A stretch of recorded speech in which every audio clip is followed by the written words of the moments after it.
Magandang araw sa inyo mga kapatid. JDB uli ang inyong gabang lingkod. Pag-usapan natin saglit itong mga senadores na nagpapasok sa Pogo, tapos ngayon ho, nang ma-realize nila na mali-mali ang naging desisyon nila, abay wala ho silang planong ito ho ay itama. Nai-content na natin yung mga ayaw pumirma doon po sa gradual, 'di ba, na pag ano ng mga Pogo rito sa Pilipinas.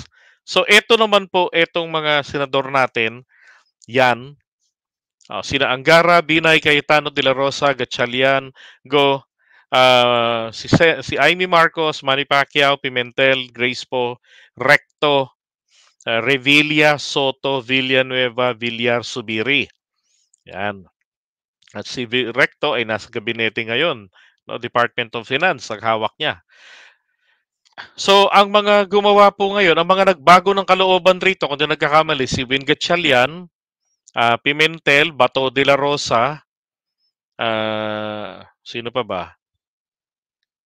Cayetano, eto, Grace po, yan. 'Di ba? Yan yung mga ano ho, mga pumirma doon sa committee report na gradual yung pag-alis ng Pogo dito sa ating bansa. And tama po yun para sa akin. Dahil pagka na-realize mo na kayo o ikaw ay nagkamali ng desisyon, well, sa aking palagay ho, marapat lamang, 'di ba? Na itama naman nila yung kanilang naging pagkakamali sa kanilang desisyon. Hmm. Tama lang naman na ano na iitsipwera naman nila yung dati nilang desisyon na um, pabor dati kay dating Pangulong Duterte nung ipinasok niya yan dito. Siya kasi ho nagpasok nito ng Pogo rito sa Pilipinas. Hmm. Anong gagawin natin diyan, 'di ba?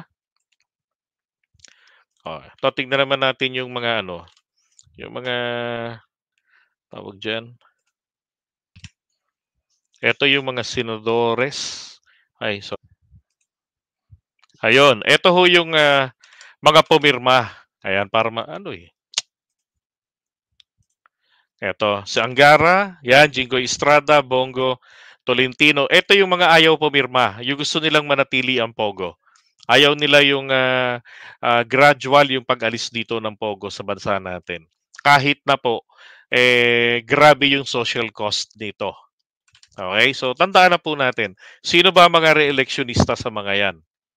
Diba? So, wag na nating iboto. Okay? Yan. Talagang hindi ho natin dapat tigilan. Pati ng ibang mga kapwa natin vlogger, huwag hong tigilan ang pagtutok dito sa Pogo. Sa akin palagay ha, yun ang mas maganda naming gawin. Oh. Okay, so at least alam nyo na kung sino yung mga pasaway nating mga senador.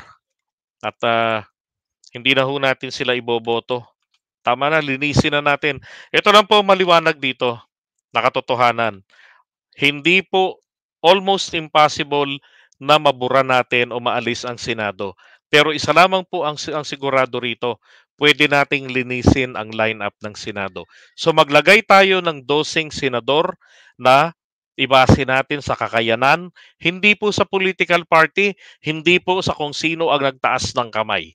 Ang mga politiko, ginagawa po nila yan para sa kanilang sariling political interest. Pero tayo pong taong bayan na tagapagluklok sa kanila, dapat po gawin natin ito alang-alang po sa kinabukasan, alang-alang po sa sarili rin po natin. 'Di ba? Wag na ho tayo magluklok nang dahil lamang sa kilala pamilya, ito ay pinagkakatiwalaan natin, magaling ang tatay, tapos yung anak, 'di ba? Oh, parang rito kay Amy, ganun. Napakaano naman na natin kung iboboto pa natin si Amy. Na pasakit ng ulo lang ng kanyang kapatid, kinakampihan pa yung kalaban ng kapatid niya, gumagawa ng mali, 'di ba? Si mga gano'n, 'wag na po natin silang pagbibigyan pa. Dahil yan naman ay makikiusap uli, I believe it is about time to say, 'di ba? No, not anymore. Para matuto ho ng leksyon at 'wag na nating pabalikin.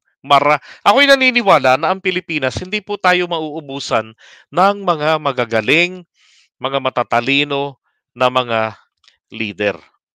Okay? Yun lang.